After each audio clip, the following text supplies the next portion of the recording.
Welcome back, Officer Republic. It's Corson Honorable Police Chief APGAINS. I've been busy. Sorry. I've been talking to a lot of content creators about how to better help them as APGAINS. How can I give back a little bit more?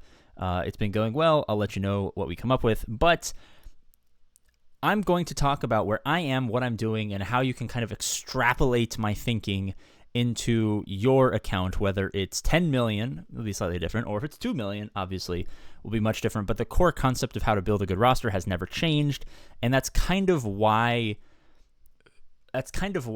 like really concrete farming guides are no longer viable in Galaxy of Heroes, is because stuff always changes, and that's true, but now we have many years, and especially in recent events, we have more concrete knowledge on how to best be ahead of what CG likes to do and how they like to shift with the meta, and how you can continue to punch up in a money-based matchmaking world. And these kind of insights hold true over years and years and years, as opposed to, farm this, then farm this, then farm that, is really only effective in like a short-term, what should you do next roster review kind of sense, if that makes sense. Where watching a video saying like, this is what the next 3 years of your life, not really valuable anymore.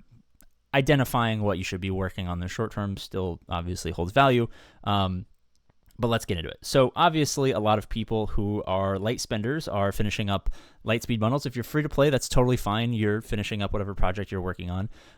But as the passive light speed bundles kind of come to a close, as I see Rey is apparently my most powerful character in the game now, that's kind of sad. I wish it was literally anyone else but her, but she's beautiful. Who cares? There are I guess there's 4 camps of characters, or 5 camps of characters that you could be farming, and which one of those 5 camps of characters is obviously going to depend on what your roster looks like. And once the cube comes out, you guys will just be able to plug in your ally code and figure out exactly what your roster looks like and what areas you need to kind of improve in. But until that day comes, you're gonna have to listen to the words that come out of my mouth, I guess. So for me, what I'm more focusing on right now in a meta where Galactic Legends are increasingly less viable outside of whatever the newest one is. But what I mean by that is Leia is pretty dang strong and hard to beat. Of course, if you watch super endgame people, they've spent the thousands on datacrons and they have everything in the game, and so being unbeatable is kind of a figment of imagination in the endgame. But for the vast majority, the 95% of players who are not at that level, there are certain things that could be considered unbeatable in certain instances. Jabba, for a while, was one of them until people realized that Afra, it's kind of funny that a low investment Afra team, even to this day, was beating Jabba's even with datacrons. That's something that I feel like has kind of removed itself from the discourse. We're not going to talk about it too much today, but I feel like a lot of end game principles that don't apply to 95% of players have kind of trickled down and prevented people from doing correct farming and correct building of their rosters relative to what their opponents usually look like, which is a crisis for another video. We won't talk about it too much. But the core concept holds true. Obviously, whatever you're farming, you always want to start with a core fundamental, core 8 teams with some good ships. That's non-negotiable for people who want to be efficient in the game. After that, there's definitely much more leeway now than there used to be. Do you want to go another ship? Do you want to go more backbone or add backbone to begin with? Do you want to go into Galactic Legends? You can kind of do whatever you want, and then a lot of it's kind of figuring out, I did this, I must add this, which is nice in a sense because you can't really mess up, right? It's all about the order in which you do things. Once you've kind of established, a good foundation, let's say, let's you know what? Great fucking analogy for you. We're gonna face cam. I don't know. Let's pretend that you're on a canoe and our goal is to go straight. You're on the back of the canoe and your girlfriend or boyfriend or dog or whoever you have in your life that is useless. Those pieces of shit, they never do anything. They're lazy. All they do is complain. Regardless, they're in the front. They're not helping out. They're taking a nap. They're taking pictures. They're sleeping. Who knows? Okay, how do you canoe? You grab the canoe paddle and you stroke. But then you start to churn. And how do you do it? You go back the other way, and that centers you. But then you're starting to turn a little bit this way, and then you have to go back. It's a constant back and forth. In order to progress in a straight line, and that straight line is domination, you must pick a direction, row, realize that we might have gone a little bit too far on that side, and adjust course to the other side to then straighten us back out. Now, there will always be a point where you're a little bit far on one side or the other, and that's okay. That's natural.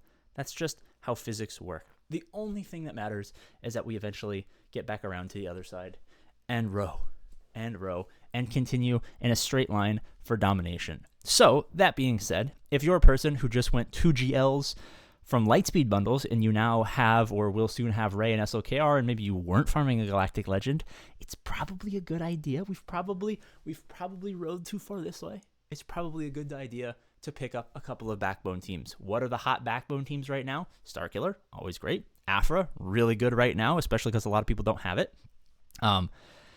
Inquisitors, if you already have 200 plus Riva shards, that's acceptable. Cal, very good. I'll actually show you the ones that I'm thinking about that I think are really hot right now. Treya, always good. Darkside Mandos with ISC, fucking amazing. Light side bandos, too marquee heavy for my blood. I'm gonna kind of stay away. If you went light speed and you've kind of stroked too far this way, Zori can be a real quick jab to the other side to get you back.